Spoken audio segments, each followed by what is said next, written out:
Time is fast running out now for Russia's track and field athletes in order for them to take their place at the Rio Olympics, if indeed they are able to at all, with this decision which shows a sense of unity, if you like, between the IOC, the International Olympic Committee, and the IAAF, athletics governing body.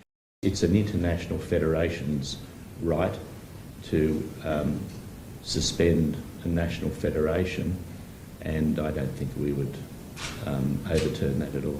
I'd be very surprised. This really does now look like it could be the end of the chapter, certainly as far as the IOC is concerned. They did, of course, call for this summit on Tuesday. That takes place in Lausanne, where they were going to talk about this as the key issue. That, of course, then led many to believe that perhaps the Russian athletes could find a backdoor way through to still compete at the Rio Games, that potentially the IOC could overturn this IAAF decision. But with this statement, that would appear to have ended any thought of that. There is still, of course, the chance that some Russian athletes could compete at the Rio Games. The IAAF have already talked about a handful of athletes that can prove they're clean, can prove that they've had a number of tests around the world, not just in Russia, that those athletes would be allowed to compete, but under a neutral flag, not under the Russia flag.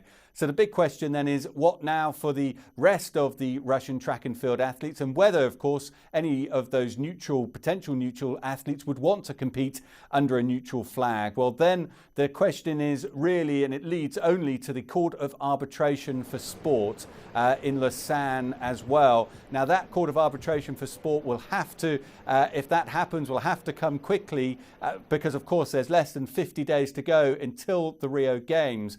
The question for them is whether a blanket ban is fair. Dan Williams, CCTV, Madrid.